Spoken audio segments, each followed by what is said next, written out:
नमस्कार। आप सुन रहे हैं कहानी गोल्ड, साहित्य के खजाने से कुछ अनमोल कहानियाँ। आइए सुनते हैं मालती जोशी जी की लिखी कहानी निष्कासन। सारी रात शरीर पर जैसे छिपकलियां रेंगती रहीं। 4 बजे के बाद तो बिस्तर पर लेटना मेरे लिए असंभव हो गया। शॉवर के नीचे बैठकर देर तक नहाती रही, तब जाकर जी हल्का हुआ। बाथरूम से लौटकर देखा, डॉक्टर कोहली अब भी गहरी नींद में सोए हुए थे। नींद में उनका चेहरा बच्चों का सा लग रहा था, तृप्त, शांत, निर्लिप्त। उनके हल्के खर्राटे दक्षिण महासागर के स्वर में घुल मिल गए थे। दक्षिण महासागर जो इस ब्रह्म मुहूर्त में उषा का आवाहन कर रहा था। मंद्र सप्तक में आरोह अवरोह भरती हुई उन लहरों का गंभीर नाद मुझे बाहर आने का निमंत्रण दे रहा था। कमरे की 4 दीवारी मुझे जहर सी लग रही थी। मैंने अपने गीले बालों का एक ढीला सा जूड़ा बनाया और बाहर निकल आई। काउंटर पर बैठे क्लर्क ने मुझे गुड मॉर्निंग किया।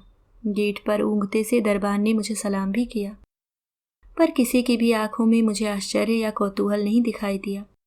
सागर के सम्मोहन से शायद वे लोग मुझसे ज्यादा परिचित थे।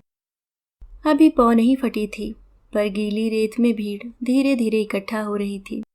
सबकी आंखें दक्षिण के प्रसिद्ध सूर्योदय को देखने के लिए ललक रही थीं। उस भीड़ में यद्यपि कहीं कोई परिचित चेहरा नहीं था, फिर भी उस क्षण वे सारे लोग बड़े अपने से लग रहे थे। भीड़ से छिटककर मैं कोने में बैठ गई।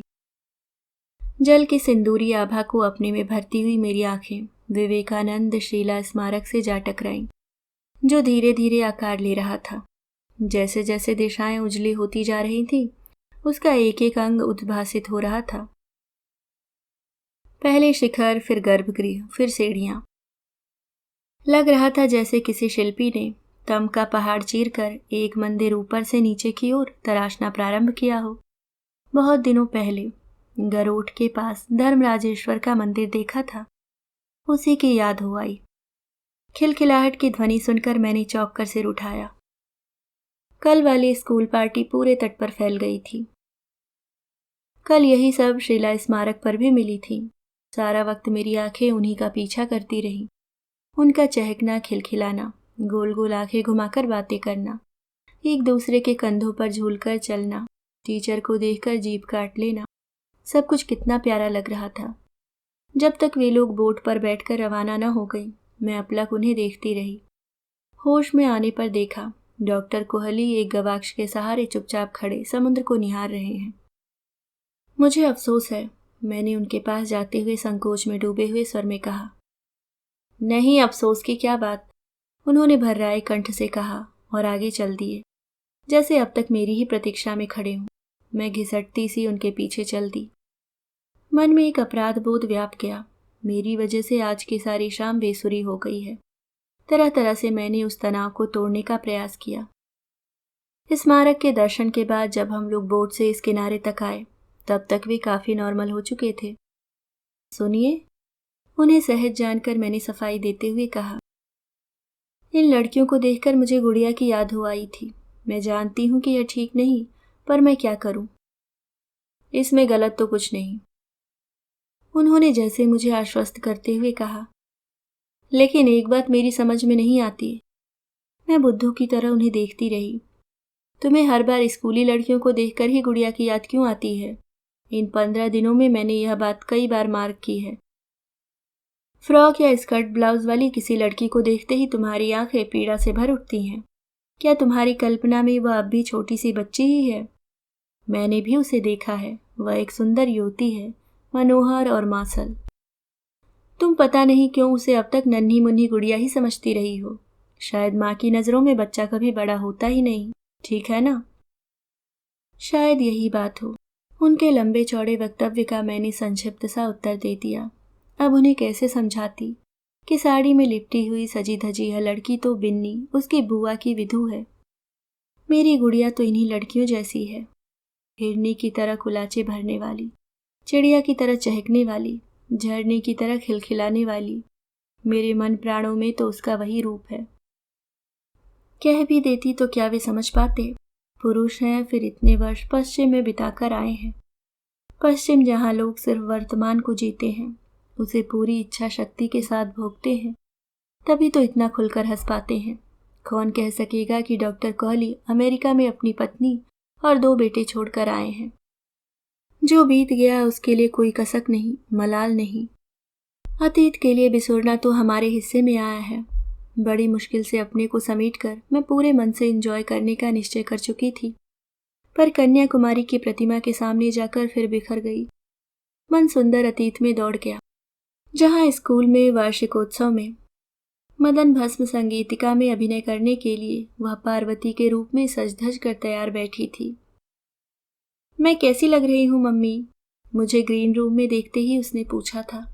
तब दोनों हाथों में उसका माथा पकड़कर मैंने उसे चूम लिया था। उस समय उसकी आंखें ऐसी ही हंस रही थी, ऐसी ही। वाह, क्या आंखें हैं, क्या सौंदर्य है, डॉक्टर कोहली अभिभूत होकर कह रहे थे। उनकी नजरें बचाकर मैंने अपनी आंखें पोंछ ली थी, पर उनकी तीक्ष्ण दृष्टि से शायद यह सब कुछ नहीं छुप सका था, क्योंकि रात बिस्तर पर आते ही उन्होंने अपने मृदु स्वर में पूछा, माया, बता सकती हो मनुष्य शादी क्यों करता है? यह क्यों पूछ रहे हैं आप? मैंने उत्तर में एक प्रश्न ही जोड़ दिया। इसलिए कि मैं बतलाना चाहता हूं कि शादी का मकसद सिर्फ शारीरिक तुष्टि नहीं, उसका इंतजाम तो चांदी के कुछ टुकड़ों में कहीं भी हो सकता है। इंसान जब शादी करता है तो जरूर ही इससे कुछ ज्यादा चाहता है।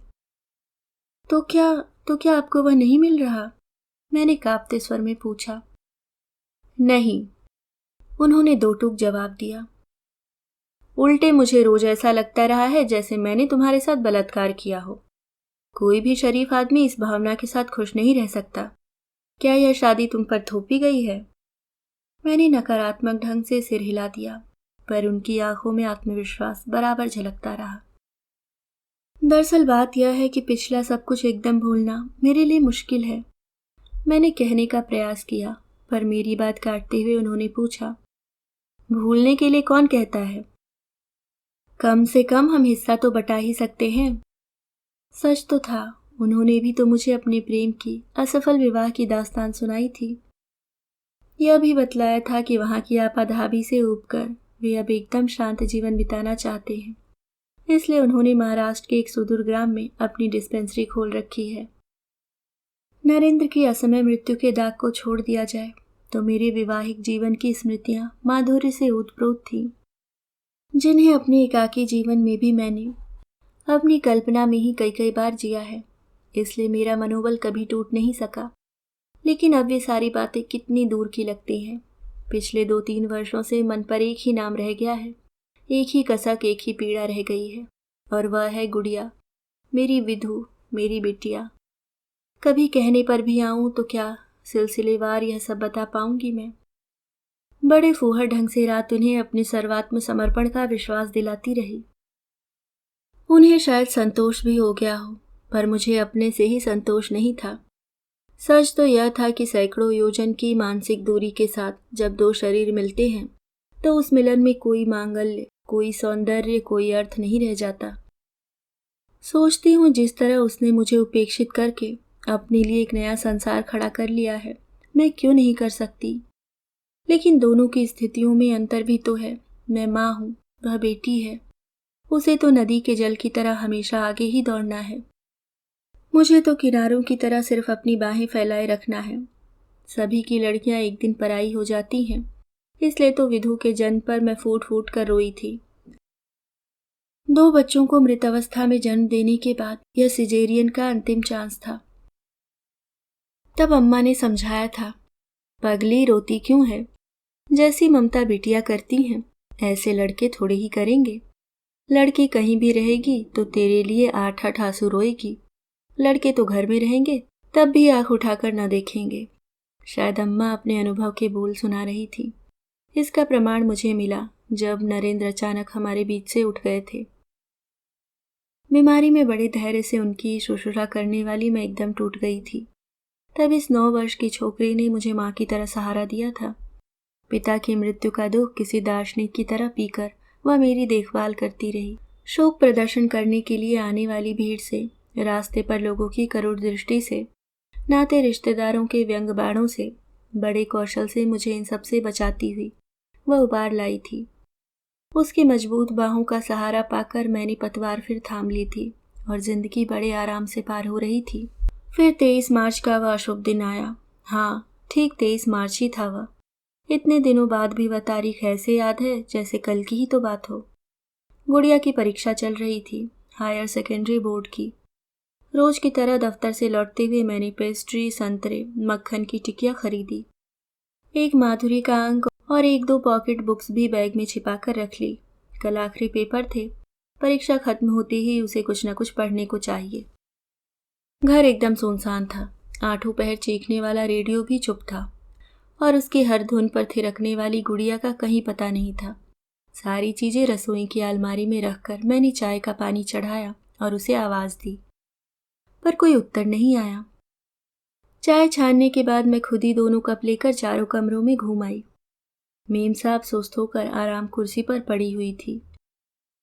बड़ी ममता हो आई। दिन भर पढ़ती रही होगी बेचारी। मेम साहब, चाय हाजिर है, मैंने एक स्टूल खींचते हुए कहा। उसने आंखें खोलकर देखा। चुपचाप एक कप लेकर सुड़कना शुरू कर दिया। मम्मी को देख रोज की तरह मुस्कुराई भी नहीं। न नाश्ते की फरमाइश, न देर से आने की शिकायत। मुझे बड़ा अजीब सा लगा। पेपर कैसे हुआ बेटे? मैंने उसके सिर पर हाथ फेरते हुए कहा। अच्छा ही हुआ, उसने मरी हुई आवाज में कहा। लेकिन मैं समझ गई कि अच्छा नहीं हुआ है, नहीं तो वह इतनी उदास क्यों होती। थोड़ा दुख भी हुआ, पर मैंने जाहिर नहीं होने दिया। लता के घर तक घूम आना हो तो हो आ, मैं अभी खाना तैयार करती हूँ। लेकिन उसने कोई उत्साह नहीं दिखाया। मैंने जल्दी जल्दी सब्जी छौंकी, पराठे सेके, थोड़ी सी बूंदी उतार कर उनका रायता बनाया और उसे आवाज दी। मेज पर खाना लगाते हुए देखा सुबह की प्लेटें पड़ी भिनभिना रही है। डांटने की इच्छा हुई, पर सोचा कि जाने दो, परीक्षा के दिन है, भूल गई होगी। खुद मेज साफ करके खाना लगाया। खाने के लिए साथ में सुबह कौन था, लता या आरती? खाना खाते हुए मैंने पूछा। कुछ क्षण वह थाली में उंगलियां चलाती रही, फिर बोली, गंगाधर चाचा थे। अच्छा, किसी काम से आया था? नहीं, रास्ते में मिल गए थे। मोटरसाइकिल पर घर तक छोड़ गए। खाना तो तुम्हारे ही लायक था, कम तो नहीं पड़ा। अलमारी में ब्रेड भी रखी थी, निकाल लेती ना। अच्छा, छाया नहीं आई अभी? 3 महीने हो गए, माँ के यहीं जाकर बैठी हुई है। गंगाधर का क्या हुआ? फिर से बहाल होने के ऑर्डर्स आने वाले थे इस महीने। उसके केस का फैसला हुआ या नहीं? प्रश्नों की झड़ी के बीच ख्याल आया कि गुड़िया चुपचाप बैठी है। मेरी एक बात का भी जवाब उसने नहीं दिया। ठीक भी था, इतनी सी लड़की इन बातों को क्या समझती। खाना खाते ही वह बिस्तर पर जा लेटी। मैंने पढ़ने के लिए इसरार नहीं किया। सोचा ठीक से सो लेगी तो तरोताजा हो जाएगी। वैसे एक रात से फर्क भी क्या पड़ता था। बेटे, अपना गणित का पेपर चाचा जी को दिखा दिया था। एक प्रश्न पर संदेह हो रहा था ना तुम्हें? मैंने बत्ती बुझाते हुए पूछा। उसने जवाब नहीं दिया। शायद आज के पेपर से उसका मूड ऑफ हो गया था।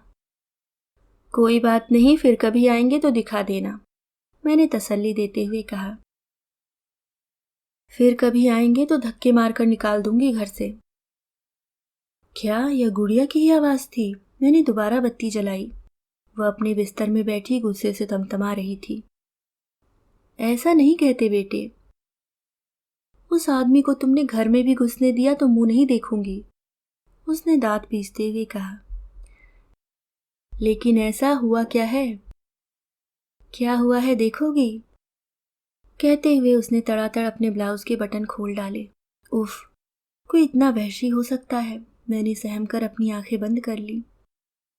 उजले बल्ब की रोशनी में उसका अनावृत शरीर दीप शिखा सा दमक रहा था और गंगाधर की हैवानियत के चिन्ह उसे धुएं की लकीर की तरह घेरे हुए थे।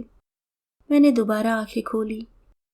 तब तक वह व्यवस्थित होकर बिस्तर पर जा सोई थी, पर उतनी सी देर में जान लिया कि गुड़िया बच्ची नहीं रही, बड़ी हो गई है। माँ की बात याद आई। पिछली बार वे आई थी तो बार बार कहती रही थी, लड़की तो बाप की तरह लंबोतरी होती जा रही है, इसे साड़ी या सलवार पहनाया कर ये उघड़ी उघड़ी टांगे अच्छी नहीं लगती। ना गुस्सा आता, खींच कर कहती, तुम भी गजब करती हो अम्मा। हम लोगों को 13 साल की उम्र में साड़ी से बांध दिया था, इस बेचारी को यह सजा क्यों देती हो? पता है आज तो कॉलेज में भी कोई साड़ी पहनकर नहीं जाता।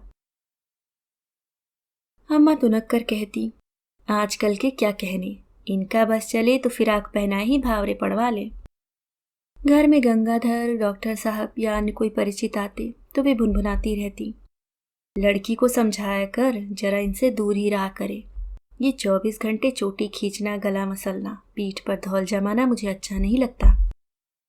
गजब करती हो अम्मा तुम, ये सब उसके चाचा लोग हैं, पता है इसे कितना लाड करते हैं। तो लाड क्या दूर से नहीं हो सकता? अम्मा की इस बात को मैंने हमेशा हंसी में उड़ाया।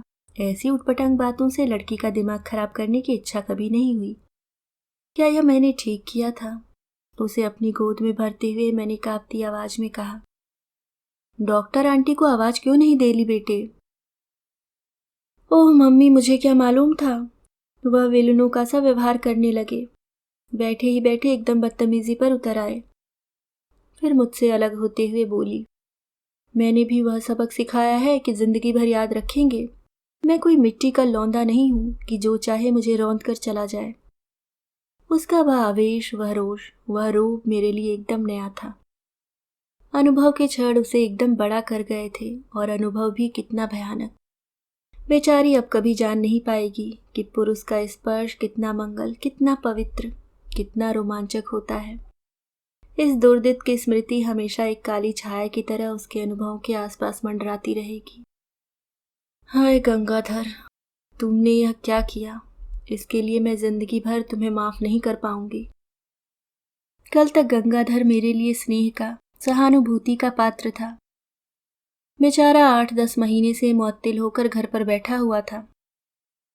शासन से तिरस्कृत होते ही संबंधियों की उपेक्षा का दुख भी उसे सहना पड़ रहा था। आर्थिक संकट भी मुंह बाए खड़ा था। इन सबसे घबराकर छाया भी बच्चों को लेकर मां के पास चली गई थी। सारी मुसीबतों के बीच वह एकदम अकेला पड़ गया था। पत्नी के तानों से छलनी बने कलेजे को लेकर विभागीय जात से जूझ रहा था। महीनों से किसी स्नेहिल स्पर्श का प्यासा उसका मन फगुनाई एकांत दोपहरी में विधु का आकर्षण नहीं झेल पाया होगा। अगर विधु की जगह और कोई होता तो मेरी सारी सहानुभूति गंगाधर के साथ होती, पर उस समय तो मेरा कड़कड़ उसे कोस रहा था। लग रहा था कल सुबह हो और लेकिन सुबह होने पर ही मैं क्या कर लेती? क्या उसके दरवाजे जाकर इस विश्वासघात के लिए जवाब तलब करती? सर्वनाश जो होते होते रह गया था, मेरी बातों से शायद पूरा ही हो जाता। तब बहुत याद आए नरेंद्र। पुरुष के छत्र के बिना कितना पंगु हो जाता है नारी का जीवन। रात के अंधेरे में हम माँ बेटी देर तक एक दूसरे से लिपटी उनकी याद में आंसू बहाती रहीं। सुबह जब उठी थी तो एक निश्चय के साथ ही सारी बात एकदम भूल जाना ही श्रेष्ठकर था, जिसमें आज गुड़िया का आखिरी पेपर था। मैंने रोज की तरह चाय बनाई, नाश्ता बनाया, उसके लिए पानी गर्म किया और रोज की तरह सहज भाव से ही उसे जगाया। रोज बिस्तर से उठते ही उसकी जबान शुरू हो जाती थी। उस दिन का चार्ज मैंने ले लिया था। मैं एक क्षण का भी अंतराल नहीं छोड़ना चाह रही थी, जिससे वह कल के बारे में सोचने लगे। उसे नहाने भेजकर मैं कलम में स्याही भरने चली थी कि घंटी बजी। इतनी सुबह कौन होगा, सोचते हुए मैंने दरवाजा खोला। नाइट गाउन पहने पड़ोसी डॉक्टर मित्रा खड़े थे। आपका फोन है भाभी। मेरा? मैंने आश्चर्य से भरकर पूछा और उनके पीछे चल पड़ी। भाभी, मैं दवे बोल रहा हूँ तिलक नगर से। रिसीवर उठाते ही आवाज आई। कहिए, मैंने उत्तर दिया, और उसके बाद जो कुछ सुना वह इतना भयानक था कि मेरे हाथ से रिसीवर ही छूट पड़ा। क्या बात है भाभी? डॉक्टर दंपत्ति ने घबराकर पूछा। गंगाधर ने सीलिंग फैन से लटक कर आत्महत्या कर ली, मैंने सपाट स्वर में कहा। क्या? वे दोनों भी स्तब्ध रह गए थे। कल ही तो गुड़िया को छोड़ने यहां तक आए थे, मिसेस मित्रा ने कहा। मैंने घबराकर उनकी ओर देखा। ईश्वर न करे आगे का हाल भी वे जानती हूँ। सस्पेंड हो गए थे ना, मैंने सुना कि बीवी भी लड़ झगड़ कर चली गई थी, डॉक्टर साहब बोले। यही तो गलत होता है, ऐसे समय पति को अकेला नहीं छोड़ना चाहिए, पता नहीं कब कैसा मन हो जाए। मैंने मिसेस मित्रा को बात पूरी नहीं करने दी, हड़बड़ाकर उठते हुए बोली, सुनिए, मुझे शायद दिन भर वहां लग जाएगा, आप गुड़िया को यहीं रख लीजिएगा और उससे अभी कुछ नहीं बतलाइएगा। आप बेफिक्र रहिए, उन लोगों ने आश्वासन दिया। कहाँ चली गई थी मम्मी? विधु ने पूछा। पड़ोस में कहने गई थी, आज तुम खाना वहीं खाओगी। मुझे जरा जल्दी दफ्तर जाना है, बना नहीं पाऊंगी। मुझे लगा वह 100 प्रश्न पूछ डालेगी, पर वैसा कुछ नहीं हुआ। चुपचाप नाश्ता करके सीढ़ियां उतर गई। रोज की तरह न भगवान को हाथ जोड़े, न मेरे पांव छुए, न सड़क से टाटा किया। उसका वह बदला हुआ रूप देखकर मन भर आया। दुख करने के लिए समय भी कहाँ था। वहां गंगाधर के बंगले पर मेरी प्रतीक्षा हो रही थी। कहने को रिश्ता हम लोगों से कुछ भी नहीं था। बरेली में उन लोगों का मकान हमारे घर के मकान से लगा हुआ था बस। परदेश में आकर यही रिश्ता पक्का हो गया था। नरेंद्र को वे हमेशा बड़े भाई की तरह मानते रहे थे और उनके बाद भी परिवार को गंगाधर का स्नेह सहयोग मिलता रहा था। इसलिए सबसे पहले मुझे ही याद किया गया था। यह कल्पना कितनी अजीब लग रही थी कि जिस समय मैं अपने संपूर्ण अंतर्मन से उसे शाप पर शाप दिए जा रही थी, उसका मृत शरीर छत के पंखे से झूल रहा था। मुअत्तिल होने का अपमान उसने दिलेरी से सहन कर लिया था। रिश्तेदारों की उपेक्षा की उसने परवाह नहीं की थी। पत्नी की अवहेलना भी वह पी गया था, पर आत्मग्लानि की यंत्रणा उसे झेली नहीं गई थी। मृत्यु का निश्चित समय दबे बता नहीं पाया था। दूध वाले ने दरवाजा खटखटाने के बाद बेडरूम की खिड़की से झांका था, तभी इस दुर्घटना का पता लग सका था। लेकिन मुझे निश्चय था कि गंगाधर यहाँ से लौटकर ही मृत्यु से लिपट गया होगा, जैसा उसे अब तक जाना था। यही लगता था। मेरे मन का सारा आक्रोश करुणा में बदल कर रह गया था। मेरे वहां पहुंचने तक लाश पोस्टमार्टम के लिए जा चुकी थी। मेज पर उसकी लिखी चिट्ठी भी पुलिस ले गई थी। दवे ने बताया कि उसमें बस इतना ही लिखा था, जीवन से ऊब गया हूं, सब लोग कहा सुना माफ करें। मन का रहा सहा रोष भी चिट्ठी की बात सुनकर निकल गया और मेरी आंखों से आंसू बह निकले। दिन भर कैसे बीता, शब्दों में कहना कठिन है। एक तो मौत का घर, फिर ऐसी भयानक मौत। ढेर सारे लोग इकट्ठा हो गए थे। वे लोग भी थे जो उससे इन दिनों कतराते थे। वे अफसर भी थे जो उससे गांव का घी मंगवाते थे, अपनी बेटियों की शादियों में सरकारी पेट्रोल फुकवाते थे, हर 6 महीने बाद अपना नजराना वसूलते थे। उसके मुअत्तिल होने पर इन सब लोगों ने आंखें फेर ली थीं और अब अर्थी को कंधा देने के लिए तत्परता से हाजिर हो गए थे। वे रिश्तेदार भी थे जो उसकी सरकारी जीप में बैठकर यहाँ वहाँ जाने में बड़ा गर्व अनुभव करते थे। उसी जीप के छिन जाने के बाद जो उसकी नमस्ते का जवाब भी ऐसे देते थे जैसे एहसान कर रहे हों। वे दोस्त भी थे जो हर तीसरे दिन उसके यहाँ डिनर पर आते रहते थे, पर पिछले 6 महीनों से किसी ने उसे चाय पर भी नहीं बुलाया था। उन लोगों की आहें और आंसू देख देख कर चिड़सी हो रही थी, पर छाया की प्रतीक्षा में मेरा वहां बैठना आवश्यक था। तीसरे पहर छाया और गंगाधर की लाश साथ ही पहुंचे। सब कुछ निपटाते रात को 9 बज गए। छाया की भाभियां तो मुझे रोकना चाह रही थी, पर विधु का बहाना कर मैं वहां से निकल आई। घर पर पहुंचकर भी ऐसा लगता रहा जैसे वे सारे दृश्य, सारी आवाजें मेरा पीछा करती रही हैं। नहाकर निकली तो देखा मिसेस मित्रा खड़ी हैं। भाभी, खाना खाने चलिए, हम लोग रुके हुए हैं। खाने की जरा इच्छा न थी, पर उनके सौजन्य को ठुकराते नहीं बना। सारी बातें दोहराने की जरा इच्छा न थी, पर सब लोगों की उत्सुक आंखों का लिहाज करना पड़ा। जैसे भी बन पड़ा उन्हें सब बताती रही। बार बार डर लग रहा कि गुड़िया तक ये सारी बातें न पहुंचे। 1-2 बार दबी जबान से इशारा भी किया तो मिसेस मित्रा बोली, वह सब सुन चुकी है। उसकी क्लास की एक लड़की तिलक नगर ही रहती है।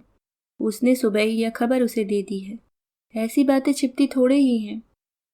शायद उनका कहना ठीक ही था, पर मैं अपनी तरह से कोशिश करती रही थी कि यह समाचार उस तक सौम्य रूप में पहुंचे। गंगाधर की वह विभत्स मृत्यु मुझे भी हिला गई थी। वह तो खैर बच्ची ही थी। मम्मी, घर में आते ही उसने करुण स्वर में पुकारा। मुझे मालूम था वह क्या पूछना चाहती है। बड़ी ही संयत स्वर में मैंने कहा, देखो बेटे, अभी मुझसे कुछ मत पूछो। दिन भर से यही सब कह सुनकर मैं पागल हुई जा रही हूँ। थोड़ा सो लेने दो मुझे। कहने को बिस्तर पर आ लेटी मैं, पर आंखों में नींद नाम को नहीं थी। शायद विधु भी जाग रही थी, पर मैं जानबूझकर मूर्तिवत लेटी रही। एकाएक मार्च की वह रात गर्म हो उठी और मैं पसीने से नहा गई। धीरे से उठकर मैंने पंखा चला दिया। बंद करो वह पंखा मम्मी, प्लीज। वह इतने आर्त स्वर में चीखी कि मैं भीतर तक सिहर उठी। पंखा बंद कर मैंने खिड़कियां पूरी पूरी खोल दी, पर्दे ऊपर डाल दिए और अखबार के कागज से हवा करती हुई उसे थपकने लगी। मम्मी। कुछ देर बाद उसका स्वर आया। चाचा ने क्यों किया होगा ऐसा? तुझे मालूम तो है वह मुअत्तिल हो गए थे। मुअत्तिल क्या आज हुए थे? तेरी चाची लड़ झगड़ कर चली गई थी ना, इसी से उदास हो गए थे। चाची को गए 3 महीने हो गए हैं। शायद कर्जदारों ने परेशान किया हो। अब सो जाओ बेटा, बहुत रात हो गई है, मैंने पीछा छुड़ाते हुए कहा। वह मेरे हाथों से छिटक कर उठ बैठी। क्यों अपने को झुठला रही हो मम्मी? मुझे मालूम है चाचा ने मेरी वजह से आत्महत्या की है। मैंने उन्हें बहुत बुरा भला कहा था, उन्हें पापा की खड़ाऊ से पीटा था, इतनी इतनी गालियां दी थी मैंने। मुझे बहुत गुस्सा आया था, पर मैंने यह कभी नहीं चाहा था कि वे इस तरह। और वह फफक कर रो उठी। अपनी वजह से एक हंसता खेलता आदमी दुनिया से उठ गया है, यह कल्पना उसका नन्हा सा दिल मत गई थी। रुलाई का ज्वर इतना प्रबल था कि मेरे सांत्वना के शब्द बह बह जाते थे। मुझे खुद पता नहीं था कि वह कब सोई, क्योंकि शारीरिक और मानसिक रूप से क्लांत होकर मैं तो नींद को ज्यादा देर रोक नहीं पाई। सुबह नींद खुली भी तो उसकी चीख सुनकर ही। अलसाती आंखों से मैंने उसके बिस्तर को देखा, वह सूना पड़ा था। खुली खिड़कियों से होकर धूप सारे कमरे में बिछ गई थी। मैं हड़बड़ाकर उठी, देखा बरामदे में विधु बेहोश पड़ी है। पास ही सुबह का अखबार पड़ा है। फ्रंट पेज पर बड़े बड़े अक्षर चमक रहे थे, युवक इंजीनियर की दर्दनाक मृत्यु। डॉक्टर दंपत्ति भी मेरे साथ ही दौड़कर बरामदे में पहुंचे थे। हम लोगों ने मिलकर उसे उठाया, बिस्तर पर लाकर लिटाया। डॉक्टर साहब ने स्मेलिंग सॉल्ट वगैरह लाकर उसे सुंघाया। कुछ ही देर में उसने आंखें खोली। मेरे जी का बोझ कुछ हल्का हुआ। मैंने उन्हें मार डाला, मैंने उन्हें मार डाला। अस्पष्ट स्वर में वह बुदबुदा रही थी। कुछ कह रही है शायद, मिसेस मित्रा ने समझने की चेष्टा करते हुए कहा। उसे शौक लग गया है ना, कल रात पंखे को देखकर भी ऐसे ही डर गई थी। मैंने जल्दी से कहा, अब तो मेरे ख्याल से ठीक है, आइए ना बाहर बैठे, मैं चाय बनाकर लाती हूँ। जी नहीं, अब तो चलेंगे, हॉस्पिटल के लिए तैयार भी होना है, वैसे घबराने की कोई जरूरत नहीं है। अस्पताल जाने से पहले वे फिर एक बार आकर देख गए। वह ठीक हो चली थी, पर ऐसी निस्तेज दिखाई दे रही थी मानो महीनों से बीमार हो। 9 बजे के करीब मैं जबरदस्ती उसे थोड़ा सा दूध और ब्रेड दे पाई। मम्मी जरा अखबार देना, उसने थके स्वर में कहा। देखती हूँ बेटे, सुबह हड़बड़ाहट में पता नहीं कहाँ रह गया है, मैंने कह दिया। अखबार इस समय तक राख हो चुका था। मैं नहीं चाहती थी कि गुड़िया उसे दोबारा पढ़े। लाश की फोटो उसमें नहीं दी गई थी, पर संवाददाता ने ऐसा हृदयद्रावक वर्णन किया था कि पढ़ते हुए मेरा भी कलेजा कांप गया था। वहां तो सब देखकर मैंने आंखें बंद कर ली थी, परंतु पेपर में जैसा वर्णन था, उन सारी बातों को जैसे मैं फिर से जी गई थी। मम्मी। क्या है बेटे? उस दिन उन्हें घर में नहीं बुलाती तो कितना अच्छा होता ना। बार बार उन बातों को दोहराने से कोई लाभ है बेटे? मैं क्या करूं? मेरे मन से यह बात निकलती ही नहीं कि मैं उनकी मृत्यु का कारण हूं। मैं उन्हें मौत के दरवाजे तक ढकेल आई थी। सचमुच मैंने उन्हें मार डाला। उसने तकिए पर सिर पटकते हुए आर्त स्वर में कहा। मैं परेशान हो उठी, किसी तरह स्वर को संयत करके कहा, देखो बेटे, मौत जब आती है तो अपने आप बहाना ढूंढ लेती है। तुम इस ऊटपटांग ख्याल को दिल से निकाल दो। और फिर सबके सामने यूं अपने मन की बात कहे थोड़ी ही जाती है। लोग कुछ भी सोच सकते हैं। क्या सोचेंगे? अब इस बात का जवाब मेरे पास क्या था? मैं चुपचाप उठकर कमरे की चीजें करीने से रखने का नाटक करने लगी। मेंटल पीस पर रखी हुई साईं बाबा की मूर्ति को हाथ में लेते ही मैंने अनायास गुड़िया की ओर देखा। वह अपलक मूर्ति को निहार रही थी। उसकी आंखों में पता नहीं क्या क्या तिराया था। जो व्यक्ति परसों दुनिया का सबसे कुत्सित प्राणी था, मरने के बाद फिर से अपने पुराने रूप में याद आ रहा था। वह मूर्ति पिछले साल गंगाधर ही लाया था। वे दोनों मियाँ बीवी शिरडी गए हुए थे। लौटते हुए विधु के लिए यह मूर्ति लाए थे। उसने उसे बेडरूम में ही रख छोड़ा था ताकि सुबह पहले उन्हीं के दर्शन हो। पता नहीं मुझे क्या हुआ, मैंने मूर्ति उठाकर सेफ में बंद कर दी। गुड़िया ने कुछ ऐसी दृष्टि से मुझे देखा कि मैं स्वयं को अपराधी अनुभव करने लगी। मुझे लगा कि जब तक वह गंगाधर के स्नेह रूप को याद करती रहेगी, स्वयं को इस तरह उसकी मृत्यु के लिए उत्तरदायी गिनती रहेगी। इस स्थिति से उसे उबारने के लिए मैंने जैसे अपने आप से कहा, मरने वाले की बुराई नहीं करनी चाहिए, लेकिन अच्छा ही हुआ जो अपनी मौत चला गया, नहीं तो शायद मुझे यह काम करना पड़ता। मैंने बिल्कुल झूठ भी नहीं कहा था। उस दिन सचमुच इतना ही क्रोध आ गया था मुझे, पर उसकी मृत्यु के 3 दिन बाद यह कथन बड़ा बेसुरा लग रहा था। मैंने स्पष्ट देखा कि विधु ने घृणा से मुंह फेर लिया और तकिए में मुंह छिपाकर चुपचाप रोती रही। उसे सांत्वना दे सकूं इतना भी साहस तब न रहा। शाम तक उसकी कई सहेलियां आकर हालचाल पूछ गईं। हर बार मुझे यह डर लगता रहा कि यह कहीं उल जलूल न बक दे। खासकर लता जब आई तो मैं वहीं जमकर बैठी रही। लता उसकी सबसे अंतरंग सखी थी। लता से ज्यादा खतरा मुझे उसकी माँ से था। चलती फिरती सूचना केंद्र थी। उसके कानों तक बात पहुंचने भर की देर थी। 24 घंटे के अंदर अंदर विधु का नाम शहर में मशहूर हो जाता। जितनी देर लता बैठी रही, गुड़िया ने एक बार भी मुंह नहीं खोला। बस आंख बंद किए हुए चुपचाप लेटी रही। वह उसके सिर पर हाथ फेरती रही। 3-4 दिन तो यह क्रम चला, फिर वह भी बोर हो गई। आखिर थी तो बच्ची ही। चौथे दिन जब मैं उसे छोड़ने बाहर तक गई तो बोली, क्या बात है आंटी, विधु तो एकदम गुमसुम सी हो गई है। तबीयत तो अब ठीक है ना? घर में बैठे बैठे उटपटांग बातें सोचा करती है ना। तुम लोग कोई पिक्चर का प्रोग्राम क्यों नहीं बनाती? परीक्षा के बाद देखने की बात थी ना, मैंने सुझाया। थी तो, पर हम लोगों ने सोचा कल चले जाएंगे। उसके साथ सिनेमा का प्रोग्राम तय करके मैंने गुड़िया को सूचना दी। पिक्चर के नाम से हमेशा उछल पड़ने वाली वह गंभीर बनी बैठी रही। मैंने उन लोगों से वादा कर लिया है गुड़िया। ठीक है, चली जाऊंगी, लेकिन अकेले नहीं, तुम भी साथ चलोगी, उसने ठंडे स्वर में कहा। मैं लड़कियों के बीच अच्छी लगूंगी क्या? और फिर मेरा फिलहाल पिक्चर जाना वैसे भी शोभा नहीं देगा। और मुझे शोभा देता है, उसने तीखी दृष्टि से बीधते हुए कहा। बात वहीं समाप्त हो गई। किसी तरह उसकी सहेलियों को समझाया जा सका। धीरे धीरे उन लोगों का आना भी कम हो गया। करीब करीब सभी छुट्टियों में बाहर जा रही थी। मेरी भी छुट्टियां समाप्त हो रही थीं। सोने घर में उसे अकेले छोड़ते न बनता था। ऐसे में विनीता मेरी ननद मुझे देवदूत की तरह लगी।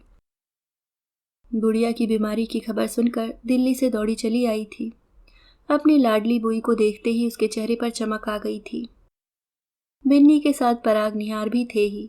मैंने सोचा चलो, अब इसे सोचने के लिए खाली वक्त नहीं रहेगा। लेकिन मैंने देखा कि अनजाने ही मेरा सोच बढ़ गया था। दफ्तर में टाइप करती उंगलियां एकाएक रुक जाती। सोचती गुड़िया ने बिन्नी के सामने सब कुछ उगल न दिया हो। कई बार छुट्टी लेकर जल्दी लौट भी आती। बिन्नी की ओर देखकर टोह लेती कि वह कितना जान गई है, पर कुछ पता न चलता। उस दिन गंगाधर के यहाँ जाने की बात चली। बिन्नी का जाना जरूरी था, पर गुड़िया भी जिद पर आ गई। कितनी बार कहा है तुमसे, ऐसी जगह बच्चे नहीं जाया करते। तुम घर पर पराग निहार को देखना, हम लोग घंटे भर में लौट आएंगे। वह मुझे घूरती हुई दूसरे कमरे में चली गई। इन दिनों मुझे देखने का एक खास ढंग उसने अपना लिया था। कभी कभी तो उस दृष्टि से दहशत सी होने लगती थी। भाभी, तुम अभी तक उसे छोटे बच्चों की तरह झिड़क देती हो, अच्छा नहीं लगता, रास्ते में बिन्नी ने कहा। मैं हैरान हूं, तुम एक बार भी उसे छाया से मिलाने नहीं ले गई? इस घर में और दूसरे घरों में क्या कोई फर्क ही नहीं है? कम से कम बच्चों को एक आध दिन घर ले आती अपने। क्या कहती मैं, चुप बनी रही। लौटते वक्त छाया के दोनों बच्चे भी साथ थे। बेचारे बच्चे वहां सहमे सहमे घूम रहे थे। यहाँ आते ही खिल गए। चारों पांचों ने मिलकर घर सिर पर उठा लिया। जब तक सो नहीं गए मस्ती करते रहे। रात में मैं रसोई धो रही थी। विन्नी और गुड़िया बिस्तर लगा रही थी। चारों शैतान ड्राइंग रूम में कहीं कालीन पर कहीं सोफे पर लुढ़क गए। एक एक कर उन लोगों को लाकर सुलाया गया। भूई। हाँ बेटे। तरुण तृप्ति कितने छोटे हैं ना। हाँ, बेचारे इतनी सी उम्र में बाप की छाया खो बैठे। बुई, क्या ये बड़े होने पर चाचा को याद रख पाएंगे? नहीं, और एक तरह से अच्छा ही है गुड़िया। हम बड़े भूल नहीं पाते, इसी से तो दुनिया में इतने सारे दुख हैं। यही तो, इन बच्चों को देखकर तो और भी दुख होता है। इतनी सी उम्र में अनाथ हो गए बेचारे, मेरी तरह। ऐसा नहीं कहते बेटिया, सच कहती हूँ बुई, कभी कभी ऐसा सोच हो आता है। गुड़िया, मेरी आवाज उनकी मध्यम आवाजों को चीरकर बेडरूम तक पहुंची। रसोई में सिर्फ मेरे हाथ काम कर रहे थे। सारा ध्यान तो केंद्रित था बाहर की ओर। मुझे गर्व हो रहा था कि ठीक समय पर मैंने संभाषण का सूत्र तोड़ दिया है। क्या है? उसकी सूखी सी आवाज मन को कपा गई। फिर भी मैंने हंसने का यत्न करते हुए कहा, जरा डॉक्टर आंटी के यहाँ से दही तो ले आ बेटी। थोड़ा सा दूध बच गया है, जमा दूंगी। वह दरवाजे से हिली नहीं। मैंने कटोरी उसके आगे की। उसने लेकर शांति से वह बर्तनों के शेल्फ पर रख दी और फिर कमर पर हाथ रखकर बोली, रात को दही न मांगने का सिद्धांत तुम्हारा क्या हुआ? अरे कभी मजबूरी में। कैसी मजबूरी है? यह घर में इतना दही है, नहाओगी क्या? उसने अलमारी खोलकर डोंगा मेरे सामने कर दिया। उसके बोलने का ढंग मुझे अच्छा नहीं लगा। फिर भी मैंने टालने के इरादे से कहा, अरे मुझे तो याद ही नहीं रहा, अच्छा रहने दे, जा तू। पर गैस साफ करते हुए मैंने उसकी जलती हुई आंखों को अपनी पीठ पर स्पष्ट अनुभव किया। न चाहने पर भी आंखें इधर को उठ गईं। तुम इतनी भोली नहीं हो मम्मी, जितना बनती हो, उसने किसी खलनायिका की तरह चबा चबा कर कहा। क्या बक रही है? मैंने गुस्से को जब्त करते हुए कहा, किसी दिन तो कहने दो मुझे, तंग आ गई हूं तुम्हारी जासूसी से। तुम्हें क्या लगता है मैं समझ नहीं पाती? कोई भी आता है मेरे पास तो तुम्हारे कान खड़े हो जाते हैं। मेरी टीचर आए तो, मेरी सहेलियां आए तो, यहाँ तक कि बुई के साथ भी मुझे घड़ी भर चैन नहीं लेने देती तुम। गिद्ध की तरह मंडराया करती हो आसपास, क्यों? सटाक। उसका आखिरी क्यों मेरे चाटे की आवाज में दब गया। मारने के बाद लगा जैसे मेरे पैरों में जान नहीं रह गई है। मैं वहीं गीले फर्श पर धम्म से बैठ गई। तब तक बिन्नी दौड़कर आ चुकी थी और गुड़िया उससे लिपट कर रो रही थी। रोते हुए कहती जा रही थी, मैं इनसे नफरत करती हूँ, मैं इनसे नफरत करती हूँ। बिन्नी उसे सहारा देकर बिस्तर पर ले गई। घंटे भर बाद जब वह लौटी, मैं उसी तरह घुटनों में सिर डाले गुमसुम बैठी थी। भाभी, वह आते ही बरस पड़ी। यह तुम्हें क्या हो गया है? सयानी लड़की पर हाथ उठा देती हो। ऐसा व्यवहार मिल रहा है उसे, तभी तो उसे फिट्स आने लगे हैं। कहीं नाखून में रोग नहीं था पिछले साल तक? इस तरह तो तुम उसकी जिंदगी तबाह कर दोगी। मैं कल ही उसे अपने साथ ले जाऊंगी। ऐसे तो वह लड़की यहाँ पागल हो जाएगी। और सचमुच वह दूसरे दिन उसे अपने साथ ले गई। सारा प्रोग्राम तय हो गया, जैसे बिन्नी ही उसकी माँ हो। मुझसे पूछने की भी जरूरत नहीं समझी गई। स्कूल ट्रिप पर भी जाती तो मुझसे लिपट कर रोने वाली विधु, उसने मेरी ओर देखा तक नहीं। मैं बाजार से उसके लिए कपड़े खरीद लाई, मिठाइयों के डिब्बे, सैंडले, बूंदे, चूड़ियाँ, ब्रॉन्ज। उसने किसी चीज की तरफ झांका भी नहीं। मैं स्टेशन भी गई, आंखों में टीस उठने तक जाती हुई ट्रेन को देखती रही, पर किसी खिड़की से कोई रुमाल, कोई हाथ मेरे लिए नहीं हिला, कोई आंख मेरे लिए गीली नहीं हुई। 8-10 दिन बाद बिन्नी का क्षमा याचना वाला पत्र आया था। लिखा था, विधु के लिए वातावरण का बदलाव बहुत जरूरी था। शायद वह भूल गई थी कि हर साल गर्मियों में दफ्तर से छुट्टी लेकर मैं उसे घुमा लाती थी। फिर भी मैंने ध्यान नहीं दिया। सोचा परिवेश में बदलाव भी जरूरी है। शायद मुझसे दूर रहकर वह मेरे बारे में ठीक से सोच सके। रिजल्ट आने तक मैंने बड़ी मुश्किल से सब्र किया। परीक्षा फल बहुत ही निराशजनक था। मुश्किल से हायर सेकंड क्लास बन रहा था। आखिरी पेपर उसने लगभग कोरा ही दे दिया था। उसकी प्रिंसिपल बहुत दुखी हुई थी। हम दोनों ने एक दूसरे को सांत्वना दी। मैंने कॉलेज का फॉर्म भरा और उसे लेने दिल्ली पहुंची। मुझे लगा था वह मुझे देखते ही लिपट जाएगी, पर देखा उसकी आंखों का वह हिंसक भाव जरा भी सौम्य नहीं हो पाया है। बिन्नी की सास, जेठानी, पति सभी उसके नम्र और मधुर स्वभाव की प्रशंसा किए जा रहे थे। सुनकर मन गर्व से फूल भी रहा था। लग रहा था काश इसका एक शतांश ही मेरे हिस्से में आता। मौका देख रही थी कि उससे चलने के लिए बात करूं कि उसने खुद ही मुझे छत पर आ घेरा। क्यों आई हो यहाँ? उसने उसी स्वर में पूछा जो उसने सिर्फ मेरे लिए सुरक्षित कर रखा था। घर नहीं चलना है गुड़िया? मैंने जबरदस्ती स्वर में मिठास घोलते हुए कहा। मैंने तुम्हारा फॉर्म भर दिया है। जीडीसी में जाओगी ना? तुम्हारी सभी सहेलियां वहीं जा रही हैं, लता, मीरा, अनुभा, आयशा, सब। मेरी कोई सहेली नहीं है, मेरा कोई घर नहीं है, मुझे उस जेल में वापस नहीं जाना, बस। और वह किसी शेरनी की तरह गर्वोन्नत चाल से वहां से चली गई। घोर असमंजस में पड़ी मैं देर तक छत पर टहलती रही। रात के खाने पर कुंवर जी ने ही मेरी समस्या का समाधान किया। बोले, भाभी, आपको जानकर खुशी होगी कि गुड़िया को इंद्रप्रस्थ में दाखिला मिल गया है। मेरी एक दूर के रिश्ते की भाभी वहां है, उन्हीं की कृपा से यह काम हुआ है। अब एमए तक आपको चिंता नहीं करनी होगी। मेरे कहने सुनने की गुंजाइश वहां थी ही नहीं, फिर भी उनका हंसता हुआ चेहरा देखकर मन में संदेह का ज्वार उठा। बिन्नी को एक तरफ ले जाकर कहा, कहाँ का झमेला मोल ले रही हो? जानती है सयानी लड़की आग की तरह होती है, इसे संभालना बड़ी जिम्मेदारी का काम है। तभी तो तुमसे बिना पूछे यहाँ दाखिला करा लिया। तुम तो दिन भर रहती हो दफ्तर में, अकेली लड़की घर में रहेगी तो डर ही रहता है। यहाँ तो मैं हूँ, अम्मा है, भाभी जी हैं। इस दलील का मेरे पास कोई जवाब नहीं था। जैसे गई थी वैसे ही लौट आई मैं। जाते समय मन में उत्साह था, लौटते हुए निराशा। उस निराशा भरी मानसिक अवस्था में घर और भी सूना लग उठा। शाम को डॉक्टर साहब के चीकू ने पूछा, दीदी नहीं आई आंटी? जवाब देते देते मैं एकदम रो पड़ी। उस रात डॉक्टर दंपत्ति देर तक बैठे मुझे समझाते रहे। अगले 3-4 दिनों तक भी चाय नाश्ता वहीं से आता रहा। आखिरकार मुझे ही शर्म आने लगी। सारी उदासी एक ओर फेंक कर मैं नए सिरे से अपनी दिनचर्या में जुट गई। पिछले 2-3 महीने में स्वप्नावस्था ही में जी रही थी। सोते बैठते मेरा मन गुड़िया में ही लगा रहता था। अब मन उतना बिखरा बिखरा नहीं रहा। एक बार मनुष्य निश्चय कर ले तो सब कुछ सहज हो जाता है। मैंने सारा संचित दुलार चीकू पर उड़ेलना प्रारंभ किया। बड़ा प्यारा बच्चा था। गैलरी में खड़े होकर मेरे दफ्तर से लौटने की राह देखा करता। उसके लिए आते हुए रोज मैं फल, बिस्कुट, खिलौने, टॉफी कुछ न कुछ लेकर ही आती। उसके माँ बाप बहुत नाराज होते, पर मुझसे खाली हाथ घर आया नहीं जाता। दिवाली की छुट्टियों में विधु की प्रतीक्षा थी, पर 1 महीना पहले ही बिन्नी ने लिखा कि उसके कॉलेज की ट्रिप गोवा जा रही है। अगर मैं कह दूं तो अच्छा रहेगा, क्योंकि इतने कम पैसों में इतनी दूर जाने का सुयोग फिर नहीं जुटेगा। मैंने चुपचाप पैसे भेज दिए। हैरत की बात तो यह कि इस अपेक्षा भंग पर मुझे जरा भी आश्चर्य या दुख नहीं हुआ, जैसे मुझे इस बात का पहले से ही अनुमान था।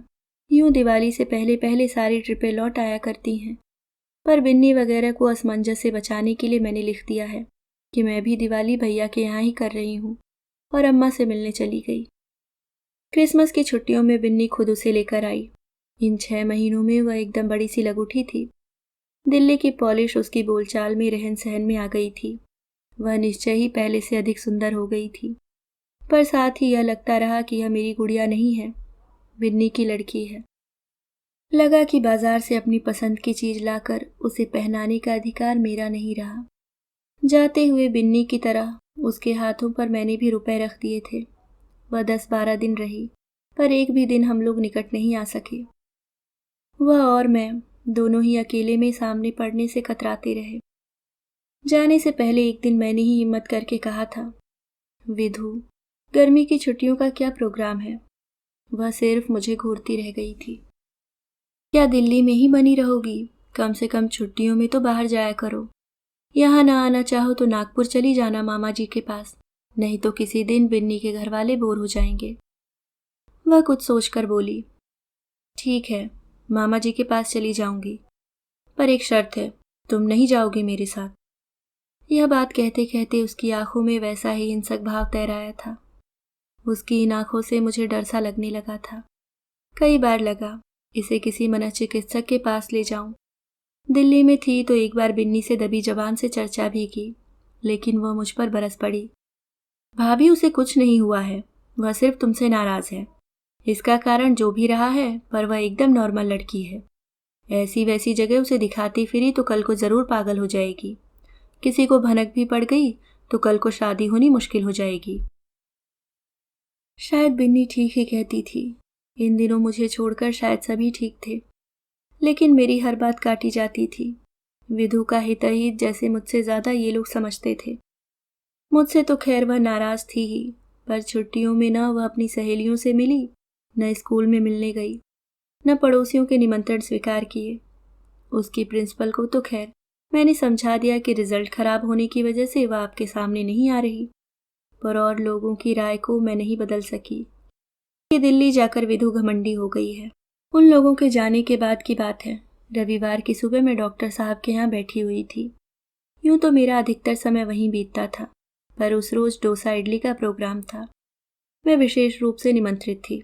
बातों के दौरान डॉक्टर साहब बोले, इस बार विधु कब आई कब चली गई पता ही नहीं चला, नहीं तो इन दोनों घरों में उसकी वजह से काफी रौनक हुआ करती थी। मैं तो खुद हैरान हूँ, पता नहीं एकदम कैसी हो गई है। कहाँ तो सहेलियों के बिना एक पल चैन नहीं आता था, और अब इतने दिनों बाद आई भी तो ना तो किसी के घर गई, न घर आई लड़कियों से ढंग से बात ही की। चिट्ठी विट्ठी लिखना तो दूर ही रहा। बस दिन भर बुई और उसके बच्चे, यही उसकी दुनिया हो गई है। मैंने कहा, लगता है फर्स्ट क्लास खोने की बात को उसने जरूरत से ज्यादा महत्व दे दिया है। लेकिन डॉक्टर साहब, यह कोई इतनी बड़ी बात तो। भाभी, आप नहीं समझेंगी, यह किशोर मनोविज्ञान बड़ा अजीब होता है। कौन सी बात उनके लिए बड़ी हो जाएगी कहा नहीं जा सकता। उसके लिए तो अपना रिजल्ट हमेशा से महत्वपूर्ण रहा है। शर्म तो उसे अपने आप पर आ रही है, लेकिन अपने को बचाने के लिए सारा गुस्सा दूसरों पर निकाल रही है। एकाएक ठोकर लग जाने पर हम लोग सामने वाले पर भड़क उठते हैं ना, वैसे ही। डॉक्टर साहब की बात मन को भीतर तक छू गई। मेरा व्यथित मन उनकी सांत्वना के लिए तड़प उठा। भर्राए कंठ से मैंने कहा, वह थोड़ी सी नॉर्मल हो सकती तो मैं उसे समझाना चाहती कि यह ऐसी बड़ी बात नहीं है। वह व्यर्थ ही अपना जी जला रही है, पर क्या करूं। वह तो मुझ में भी विश्वास खो चुकी है। मुझसे ज्यादा उसे इन दिनों बिन्नी पर विश्वास है। यह भावुकता का एक दौर है, आप उस पर बहुत ज्यादा ध्यान न दें। सबसे ज्यादा तो वह आपसे जुड़ी हुई है, इसलिए आपके सामने सबसे ज्यादा अपराधी महसूस करती है। यह उदासीनता तो अपनी शर्म को छिपाने का एक बहाना भर है। कितना ठीक निदान किया था उन्होंने। कारण चाहे उन्हें अज्ञात रहा हो, पर मर्ज उन्होंने ठीक पकड़ लिया था। भाभी, मैंने कहा ना, इस बात पर आपको ज्यादा नहीं सोचना है। मेरी विचार तंद्रा को तोड़ते हुए उन्होंने कहा। फिर पत्नी से बोले, आभा, यह तुम्हारा कर्तव्य है। इन्हें अकेला बिल्कुल मत छोड़ा करो। दिन भर पता नहीं क्या क्या सोचती रहती हैं। मैंने अनजाने ही मिसेस मित्रा की ओर देखा। वे चुपचाप सर्व करती रहीं। हमेशा की तरह पति की बातों का समर्थन उन्होंने नहीं किया। उनकी परिचित मुस्कुराहट भी चेहरे पर नहीं आई। उनके व्यवहार में एक अत्यंत ठंडापन था, जिसे केवल नारी ही समझ सकती है। मुझे लगा कि यह परिवर्तन अचानक नहीं हुआ है, पिछले कुछ दिनों से धीरे धीरे होता आ रहा है। चीकू भी अब ज्यादा देर मेरे पास बैठ नहीं पाता। कभी दूध पीने के बहाने, कभी नहाने या पढ़ने के बहाने मम्मी उसे बुला ले जाती। डॉक्टर साहब के व्यवहार में जरूर कोई फर्क नहीं आया। अक्सर निमंत्रण की पहल वे ही करते, और शायद यही अनर्थ की जड़ थी। शर्म से भर उठी मैं। मेरे छोटे भाई की उम्र के रहे होंगे बेचारे, पर अकेली औरत तो असुरक्षित होती है। उसके संबंध में इतनी ऊंच नीच कौन देखता है। घर लौटने का यह एकमात्र आकर्षण समाप्त होने पर मैंने दफ्तर में अपने को काम से लाद लिया। आंखें दुखाती, उंगलियों के पोर पोर दर्द कर उठते, पर मैं मशीन पर बैठी रहती। इसका एक लाभ यह भी होता कि रात बिस्तर से पेट लगते ही नींद आ जाती। एक दिन साहब ने पूछ ही लिया, क्या बात है मिसेस नरेंद्र, आजकल आपको घर भागने की जल्दी नहीं रहती? जी बेबी, इन दिनों दिल्ली में है, वहीं पढ़ रही है। घर पर अकेले बैठना होता है तो यहाँ बैठ लेती हूँ, मैंने नम्रता से कहा। दिल्ली पढ़ रही है, बहुत अच्छा, बहुत बढ़िया शहर है। देखना कुछ दिनों बाद यहाँ आना भी पसंद नहीं करेगी। मैं भी दिल्ली यूनिवर्सिटी का छात्र रहा हूँ। 10 साल आपके इस घटिया शहर में रहने के बाद भी वहाँ की खुशनुमा यादें धुंधली नहीं हुई हैं। बड़ी छोटी सी बातचीत थी, पर उस अनौपचारिक बातचीत ने हम लोगों के बीच का अंतर कुछ तो घटा ही दिया था। उस दिन उन्होंने मेरे लिए कॉफी मंगवाई। इसके बाद किसी दिन गाड़ी में लिफ्ट भी दिया। किसी दिन बाजार में सामना हो जाने पर कॉफी हाउस में आमंत्रित भी किया। शायद वे ईमानदारी से मेरा अकेलापन बांटना चाहते थे। शायद उनकी नीयत उतनी साफ भी न हो, पर मुझे शिकायत का कभी मौका नहीं मिला। पर दफ्तर में सबकी दृष्टि में एक मौन उपालंब उतर आया। जो आंखें पहले आदर से झुक जाती थीं, अब बेबाकी से मेरा पीछा करती। जब जब कैबिन से बुलावा आता, लगता जैसे मैं घूरती हुई आंखों का गार्ड ऑफ ऑनर लेती जा रही हूँ। तब समय काटने के लिए मैं लाइब्रेरी जाने लगी। सब ओर से कटकर यूं किताबों की दुनिया में खो जाना बड़ा प्यारा लगा। बड़ी कोफ्त हुई कि यह बात पहले क्यों न सूझी। वहीं लाइब्रेरी में कोई दुर्लभ पुस्तक खोजते हुए एक दिन प्रोफेसर गुप्ता मिल गए। नरेंद्र के सहपाठी रह चुके थे, घर पर भी कभी आते रहे थे। वे मनुहार करके घर ले गए। मिसेस गुप्ता और बच्चे बड़े प्रेम से मिले। मुझे जबरदस्ती खाने के लिए रोक लिया गया। लौटी तो नए पुराने लेखकों की 10-12 पुस्तकें मेरे हाथ में थी। प्रोफेसर साहब खुद घर तक छोड़ने गए थे, लेकिन यह स्नेह और आदर हर बार नहीं मिला। चौथी बार जब मैं पुस्तकें लौटाने गई तो गृहस्वामिनी बाहर भी नहीं आई, वहीं रसोई में बैठी बच्चों पर चीखती रही। अनुभव के कड़वे घूंट पीकर मैंने जान लिया कि मैं समस्त पत्नी समाज के लिए खतरे का निशान बन गई हूँ। तब मैंने पार्क का आश्रय लिया। एमए समाज शास्त्र का फॉर्म भर इतने दिनों की छोटी पढ़ाई फिर प्रारंभ कर दी। पार्क के एकांत कोने में बैठ देर तक पढ़ती रहती। विधु को दिल्ली गए 2 साल हो गए थे। इस बीच जब भी आई अपनी बुई के साथ ही आई, इसलिए उस दिन घर लौटने पर सामने एकदम बिन्नी को अकेले ही देखा तो मैं चकित रह गई।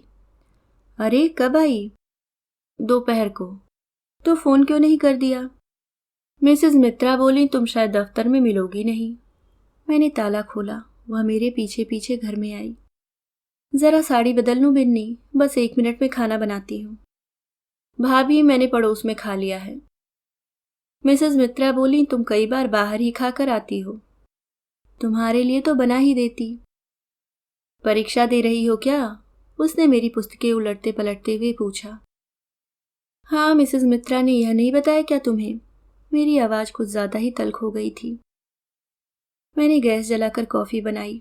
1 कप उसे दिया, 1 अपने लिए भर लिया। अलमारी से ब्रेड निकाल ली और खाना शुरू कर दिया। यह क्या, आज सिर्फ ब्रेड ही? बिन्नी ने पूछा।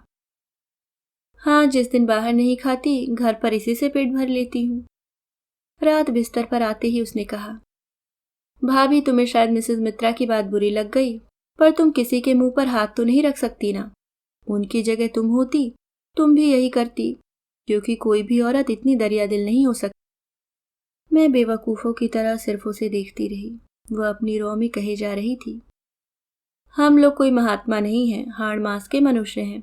पहाड़ से जिंदगी अकेले काटना बड़ा कठिन होता है। यह क्या मैं जानती नहीं, लेकिन फिर भी औचित्य की सीमा लांघना तो ठीक नहीं है। आखिर तुम्हें कहना क्या है? मैंने खींचकर कहा। मुझे इतना गुस्सा आ रहा था। यह बित्ते भर की छोकरी जिसे मैंने फ्रॉक और 2 चोटी में देखा था, मुझे नीति और धर्म का पाठ पढ़ा रही थी। मुझे जो कहना था वह तो मैंने तब भी कहा था जब भैया की मृत्यु हुई थी। आज कोई नई बात नहीं कहूंगी। मैं नहीं सोचती आज उस चर्चा की कोई जरूरत है, मैंने रुखाई से कहा। बिन्नी तनक कर बैठ गई। जरूरत कैसे नहीं है? आज इस चर्चा की जितनी जरूरत है पहले कभी नहीं थी। तुम्हें मालूम है कि विधु के अवचेतन में तुम्हारे कारण कैसी कैसी ग्रंथियां पड़ गई हैं। शायद इसलिए वह तुमसे इतनी नफरत करने लगी है। बीए में मनोविज्ञान लेने से कोई मनोविज्ञान नहीं हो जाता बिन्नी, मैंने व्यंग किया। यह बात मेरी है भी नहीं। यह बात दिल्ली के एक बड़े मनोविशेषज्ञ ने बतलाई है। भाभी जी विधु को लेकर वहीं गई थी। तुम्हारी जिठानी जी को मेरी बेटी में इतनी दिलचस्पी दिखाने की क्या जरूरत आ पड़ी? जरूरत तो सचमुच आ पड़ी है। दीपू गुड़िया पर जान दिए बैठा है और भाभी जी चाहती हैं कि उसे इंग्लैंड भेजने से पहले कम से कम मंगनी तो हो ही जाए। इसलिए वे उसे डॉक्टरों के पास ले जाती रही हैं और इसलिए मैं तुम्हारे पास आई हूँ। प्लीज भाभी मना मत करना, इतना अच्छा लड़का फिर हाथ नहीं आएगा। लेकिन वह तो बहुत छोटी है अभी, मैंने कांपते स्वर में कहा। कहाँ छोटी है, मुझसे भी 1 हाथ लंबी निकल गई है और इतनी प्यारी लगती है आजकल। दीपू उस पर मरमिटा है तो कोई आश्चर्य नहीं है। भाभी जी और अम्मा जी उस पर जान छिड़कती हैं। बस उसके फिट्स के बारे में मन डवाडोल था, इसलिए डॉक्टर के पास गई थी। क्या कहा है डॉक्टर ने? यही कि एक माँ को लेकर उसके मन में कुछ कॉम्प्लेक्स है, गांठ है। इसी से माँ के सामने पड़ते ही अपना संतुलन खो बैठती है। भाभी तुम नहीं जानती, तुमने अनजाने में उसके साथ कितना अन्याय किया है। वह जो यहाँ से मैं उसे ले गई तो अच्छा ही हुआ, नहीं तो लड़की सचमुच हाथ से निकल जाती। तुम लोगों ने गलत समझा है बिन्नी, दरअसल बात यह है। भावावेश में कहते कहते मैं एकाएक रुक गई। यह क्या कहने जा रही थी मैं? यह ठीक है कि अब इतने दिनों बाद गंगाधर वाली बात बिल्कुल बेमानी लग रही थी, लेकिन उस दिन तो वह मेरे लिए कितनी बड़ी दुर्घटना प्रतीत हुई थी। पहली बार सुनने पर बिन्नी की क्या वही प्रतिक्रिया नहीं होगी? क्या उसकी कल्पना के ताने बाने घटना को अतिरंजित रूप नहीं दे देंगे? तब क्या इसी आग्रह के साथ वह गुड़िया को अपने घर की बहू बनाने पर राजी होगी? हो भी गई तो क्या वही स्नेह आदर दे सकेगी? अपनी गुड़िया के साथ कितना बड़ा अन्याय करने जा रही थी मैं। तू ठीक कह रही है बिन्नी, अकेलापन कभी कभी इतना असहनीय हो जाता है कि उचित अनुचित कुछ भी याद नहीं रहता। मैंने तकिए में मुँह छिपाकर कहा। इतना बड़ा झूठ कैसे बोल सकी थी मैं? मेरे उन उद्गारों के साथ ही बिन्नी का रोष पता नहीं कहाँ बिला गया था। एक साथ मेरी माँ, मेरी सखी, मेरी बिटिया बनकर मेरे शरीर पर हाथ फेरने लगी। उसके स्नेहिल स्पर्श से मेरे इतने दिनों का संचित दर्द आंसू बनकर फूट पड़ा था और मैं रोते रोते सो गई थी। उसकी शादी में मैं नहीं जा पाई थी। उसे वधू वेश में देखने का अरमान मैंने मन ही मन जब्त कर लिया था।